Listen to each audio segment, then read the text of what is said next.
আজকের গল্পটির নাম মায়ের শিক্ষা। একটি ছোট গ্রামে রাহুল নামে একটি ছেলে থাকত। রাহুল পড়াশোনায় ভালো ছিল, কিন্তু খুব গড়িমসি করত। যে কাজ আজ করতে হবে সে ভাবতো আরে কাল থেকেই শুরু করব। একদিন সকালে মা তাকে ডাকলেন, বাবা, সূর্য উঠেছে অনেক আগেই, উঠবি না? আজ তোকে মাঠ থেকে ঘাস কেটে আনতে হবে।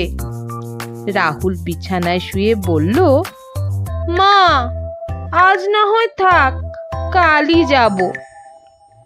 মা আর কিছু বললেন না।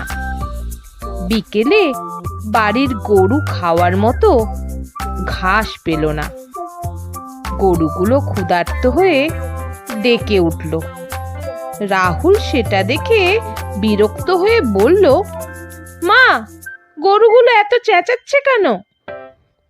মা শান্ত গলায় বললেন, তুই তো ঘাস আনিসনি, তাই তারা ক্ষুধার্ত। পরদিন মা আবার বললেন, বাবা, আজ বাজার থেকে সবজি নিয়ে আসবি?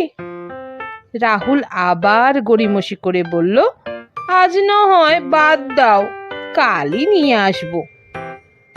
সন্ধ্যা হলো। রান্নার সময় মা হাঁড়ি চুলোয় বসালেন, কিন্তু চাল আর সবজি তো নেই। টেবিলে শুধু খালি প্লেট রাখা হলো। রাহুল অবাক হয়ে বলল, মা, আজ খাবার নেই কেন? মা মৃদু হেসে উত্তর দিলেন, তুই বলেছিলি কালই সবজি আনবি, তাই ভেবেছি আমিও কাল থেকেই রান্না শুরু করব। রাহুল লজ্জায় চুপ করে গেল।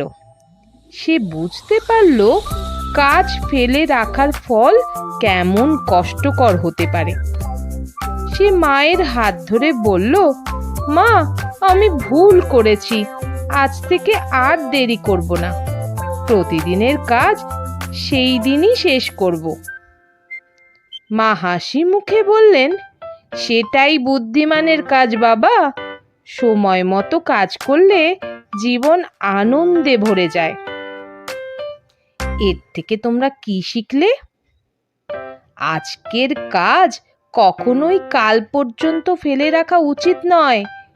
দেরি করলে ক্ষতি হয় নিজেরই।